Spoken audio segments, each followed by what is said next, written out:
एखने हमार YouTube channel राज रोहित मैथिल के लाल बटन दबाकर सब्सक्राइब करी और घंटी के निशान के दबावी ताकि हमारा अधिक से अधिक अपडेट अपने लोग के बीच जल्द से जल्द पहुंचे।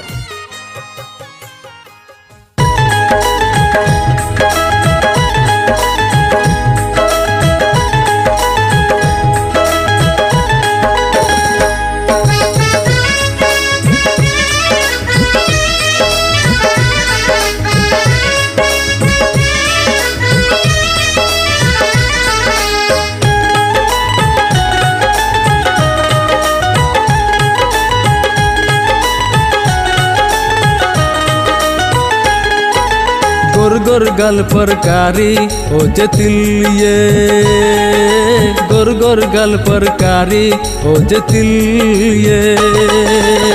देख कतिल के पागल दिल ये, गोर गोर गल पर कारी हो जतिलिए, गोर गोर गल पर कारी हो जतिलिए।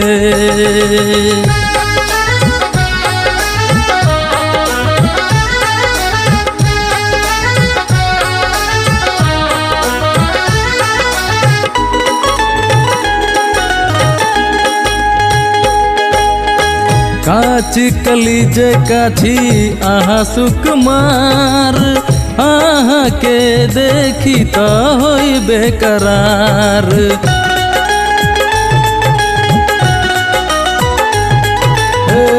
काची कलीजे काछी आहा सुकुमार, आहा के देखी तो होई बेकरार।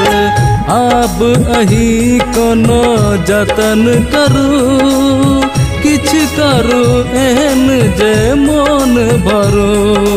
छम छम एना किया छमकै छी, छम छम एना किया छमकै छी।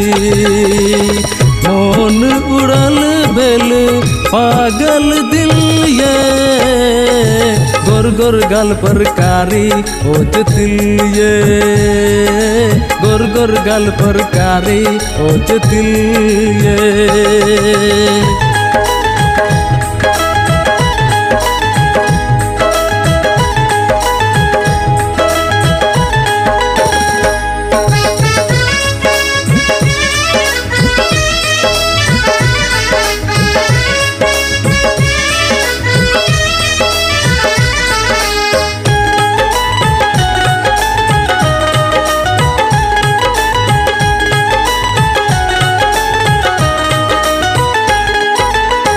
आचर उड़ा क आहा देलो मार, नजर मिला कब दियन ताब।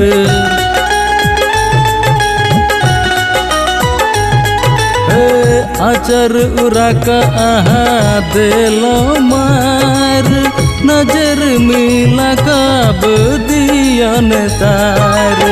कन्या बन आहा जल्दी आओ, अंगना घर के शोभा बढ़ाओ। अंगना घर आहा बिन सुन लगैया, अंगना घर आहा बिन सुन लगैया। सुन पायलक धुन फूक उठैया, गोर गोर गल पर कारी हो जतिलिए, गोर गोर गल पर कारी हो जतिलिए, गोर गोर गल पर कारी हो जतिलिए।